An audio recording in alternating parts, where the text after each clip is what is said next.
chess friends, I hope you are doing well. Today, I have an awesome and brand new chess engine called Monalisa AI, which is just spectacular. She played against me recently using a book. We played a classical game, where we had an interesting and thrilling chess match, so, stay tuned until the end of the video. I started the game with e4, and we have c6, deploying the Caro-Kann variation, where I push forward with the e5 pawn. Here, Monalisa can play e6 or c5. And you will respond with the usual moves of the Caro-Kann variation. Bring out your bishop and castle. Monalisa played bishop f5 before playing e6. After the knight moved, e6 was considered. Here, Monalisa can consider c5, bringing out her knight and queen, and this position will transition into the French defense advanced variation. After the bishop move, because I want to castle, the knight moves here, castling occurs, and c5 may be possible, with a6 also being possible, but Monalisa chose a different opening, with a unique smile on her face, playing knight e7 on the board. I think she might want to attack me on the king side because, after watching my videos, many players dare to attack their opponent by pushing their pawns on the king side. It is an odd choice to build and approach this variation, after c3, h6. And the possibility of g5 in the game. I played a5, attacking on the queen side. Monalisa responded with g5, as she wants to develop her pawns on my king side to attack me. Also, the bishop on f6 is in a position to attack me and my structure, with the possibility of opening up the g-file. Therefore, I moved back my knight, intending to open up the diagonal, and immediately c5 was considered. Knight a3 was played because I want to play knight b5 and knight d6 to check the king, which could also lead to a checkmate. You have to play very carefully here. After the right moves to open up the queen's diagonal, opening up the bishop's diagonal and putting pressure on the center, I maneuvered my knight to the c2 square, where it can go to e3 to attack the bishop. There's also a possibility of playing f4, opening up the rook's file on the board. Monalisa considered knight a5 because she wants to take a different approach to attack me on the queen side. The bishop goes to the h5 square, attacking the pawn, and a4 may be possible to open up the rook's diagonal. I can also play g4 to attack the bishop. With all forces, I can attack Monalisa's pawn, and she has to play very carefully. She just jumped her knight to the b3 square. One of the most spectacular photos created by Leonardo da Vinci is the Mona Lisa because it has more than 10 secrets in the image. The Mona Lisa can display up to 10 different expressions, which is just splendid because Leonardo da Vinci was a very creative artist. Here, this Mona Lisa AI is just as spectacular. If you try to protect the rook on the board, she can capture the bishop, and after exchanges, g4 will arrive, and Monalisa AI will be very happy to do that. I mean, she will be very happy to defend her position. Even if you consider playing f3 to open up the diagonal, she will push forward the pawn and bring out her queen to the g5 square, attacking the bishop. After the queen exchanges, g4, and further exchanges, the position will continue like that, where black has a literal 1-point advantage because the bishop on h5 is just stuck there.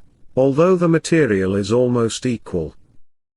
Going back to the version, as Monalisa is a very strong chess engine, I decided to shock her by considering knight to e3. Let me sacrifice my rook on the board. If Leonardo could create a picture as creative as the Mona Lisa, then I can also make this chess game more creative by sacrificing the knight. Mona Lisa accepted the sacrifice, and I captured the bishop. Do you know what I played in this version? I played a very masterful move. Try to pause the video here and find the brilliant move that I considered here.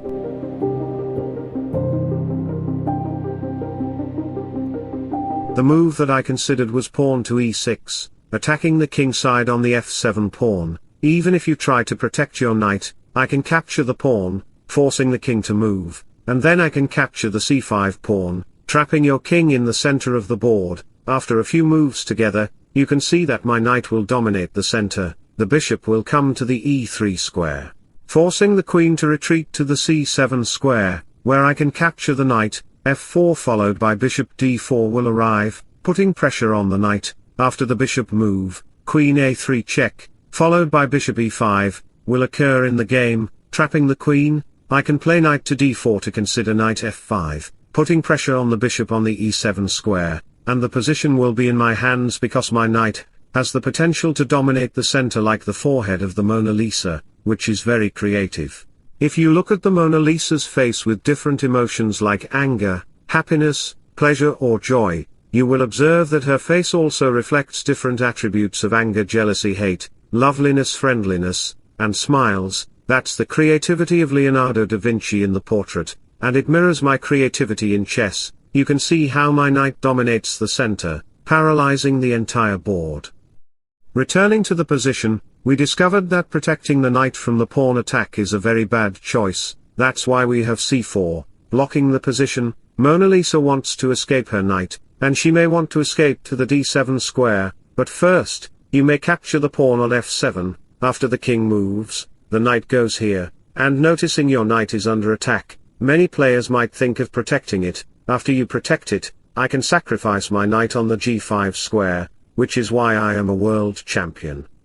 And you are just an inferior player in front of me. You try to protect your knight, and I sacrifice my knight on the board because there's a chance you will lose your queen. Therefore, after the bishop moves and the knight moves back, the knight maneuvers to h4, where I create pressure on the f5 pawn that can ruin your position. Queen g4 can also arrive, and that position will be completely lost for you.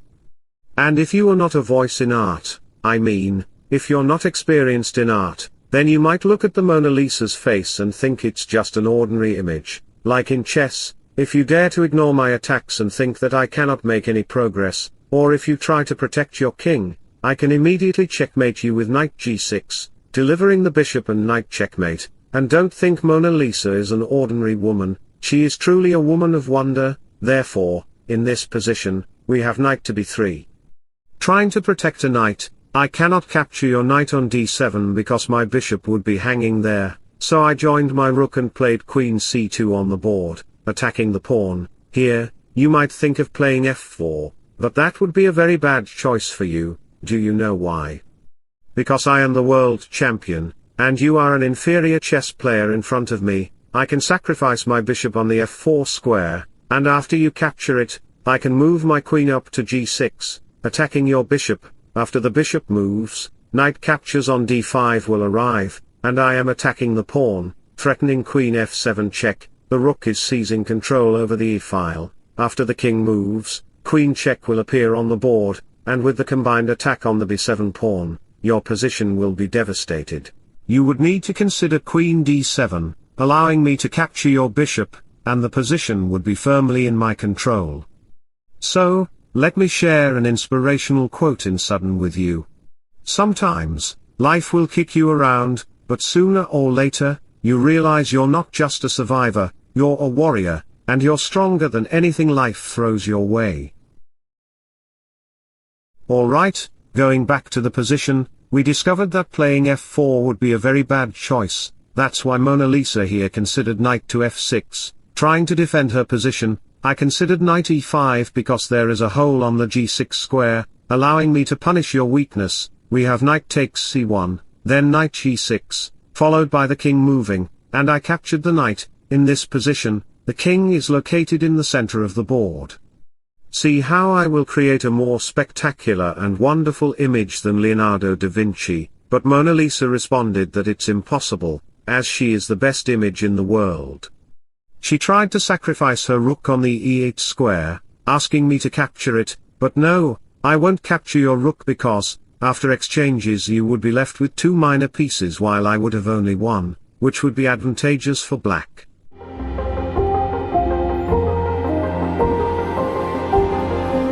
So, instead of capturing your rook, I brought out my queen to the e3 square. I didn't consider queen c2, although it was the best move to capture the pawn. After the king moved and queen check, with the queen blocking, she tried to offer me a queen exchange, but hold on, I will make the position more forced. Here, many players might think of considering rook to d8, trying to protect the king, but this position would be just over for you. Do you know how? Because I can play e7 on the board, attacking the rook. After the rook moves, rook capture and the alpha 0 move rook to e6 will arrive, trapping Mona Lisa's queen, and the position will be just over for you. The queen would have literally no square to go to. Alright, going back to the position, we discovered that any rook move is not possible, so we have rook to e7, still, I cannot capture the rook because I would lose my advantage, therefore, we have rook to e5, attacking the pawn, after the rook moves, in a few moves, hold on, take a break, maybe have some coffee or take a walk in the park to refresh your brain. You can see that this position is like making Dora cake, onion juice, soda and fried rice with all the ingredients in the kitchen. Mona Lisa put all her pieces on the dark squares, while I have only light square pieces. How can I attack and punish her weaknesses when my knight is also not in position to attack? This position is a wild card for both sides. We have h4, and a few moves later, you can see that I captured the rook and played queen to h1 because I want to eliminate these pawns to ensure my attack. In a few more moves, Mona Lisa tried to defend her position very well, and you can see that I didn't get any breakthroughs. The b4 square opened wide, and here many players might consider capturing the pawn on the b4 square. Why not, if the pawn is free? But, as I've told you, the difference between a foolish player and an expert is that I can play e7, attacking your pieces. After the capture, queen check will arrive, and in a few moves, rook takes d5 will lead to a checkmate. That's why you must play very carefully and observe the Mona Lisa in different moods and times. Only then can you see the wonder Leonardo created, and Mona Lisa AI also created a defending position for the king. The king feels very secure in this structure, just standing there. And I wonder how I can break through. There is literally no way. And after a few exchanges on the board, you can see that I have 3 connected passed pawns. But how can I defeat Mona Lisa? She offered me a queen exchange, and I am material down. You can see that, in the end, we exchanged queens, but she was left with 1 bishop and a rook. While this position is not favorable for me, you can see that she created a passed pawn faster than I did, promoted it into a new queen, and this position was just losing for me. I don't know how I lost the game. Maybe it's the brilliance of Leonardo, who created the spirit of chess, that defeated me very badly, but this game was just amazing with Mona Lisa. I hope you enjoyed the game very much. If so, don't forget to like and subscribe to my channel. Wishing you all the best. Bye bye, take care and see you soon.